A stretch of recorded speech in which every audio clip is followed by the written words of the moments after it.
to determine if he'll remain the Speaker of the House. And with only a slim Republican majority, every vote counts. Joining us now, Republican Congressman Tim Burchett, who is still undecided on how he'll vote today, later today. Congressman, it's good to see you. You say that you're going to talk to Mike, raise some concerns. At this point, you're still undecided, but there's certain, I guess, are there things that the Speaker could tell you to get you to yes, or and what would cause you to go and be a no? Of course, I'm concerned about some fiscal sanity in Washington. We talk about it, everybody runs on it, and then nobody does anything about it. They make little cuts, and then it goes to the Senate, and they make little cuts, and we don't agree on it, and nothing happens, and we go home and beat our chests, and then get reelected.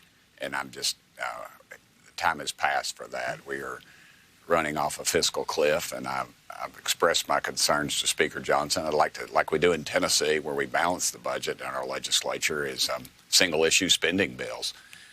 That gets away from the 3,000-page spending bills that everybody just reads. They go down and read the find page 45, where they've got their little special interest deal going, or they've promised some K Street lobbyists they're going to agree, or their wife and or girlfriend works for some operation that's getting some funding, and then they vote for it. And that's why we're $36 trillion in debt. DOJ said they're going to go after $2 trillion. Well, for goodness sakes, we run up $1 trillion every 100 days in debt.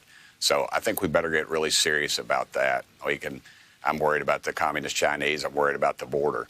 But our number one threat in this country is debt. We will be a third world country. People in East Tennessee right now, or where I represent, they're spending $600 to $800 more just a month to survive. That's not living very luxuriously.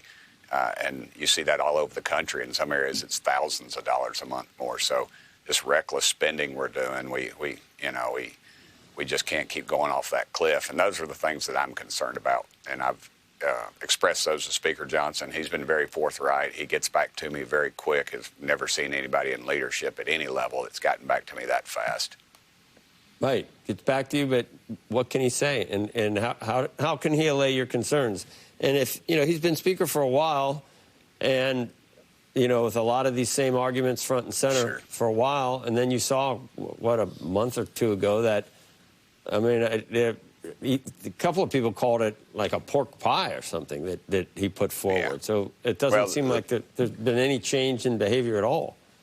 Sure, the first bill was 1,554 pages, and then the second bill everybody was championing actually had removed some of the limits, and there was actually more spending in the second bill, was just 150 pages. The third bill, around 150 pages, the one that passed, I didn't vote for it, had $5 billion in there for submarines, and $100 million for the Coast Guard, and we just passed a bloated NDAA, National Defense Authorization Act, just 2 weeks prior that had, I believe, over $6 billion new dollars after they failed their 7th or 8th audit that the Pentagon had, and so we reward them by billions of more dollars. Those are the things we got to see change. I suspect a lot of it is going to be administratively. I suspect the Trump administration is going to address some of these, but those are some concerns of mine, and if I feel like he's going to address those things. And I think part of the problem, too, is you got your 435 members, and the numbers were split. It's razor thin. You have members Republican members in New York, maybe that Joe Biden won by 15 points. So he has to protect them. And then we've got members like myself who are conservative. I'm just not angry about it. We have to look at where we're going to vote, too. So it's threading the needle. Mike's in a really tough position. Anybody in that position, outside of being a single mom, I can't think of any tougher job in this country right now than being Speaker of the House, because you've got all the egos. I mean, you know it. You've lived this life for a long time. You've seen it. And then everybody thinks that they're going to be the next emperor or czar to some group, and then they're going to, get called on by the president to negotiate a trade deal to North Korea or something. Everybody's ego is pumped up when they get up here, and then you got the new members coming in and making sure that they're taken care of by the right committees. So it's just an incredibly tough job, and with the razor-thin majority we have right now, honestly, a good flu season, or a bad flu season, I guess I should say, and we're out of the majority.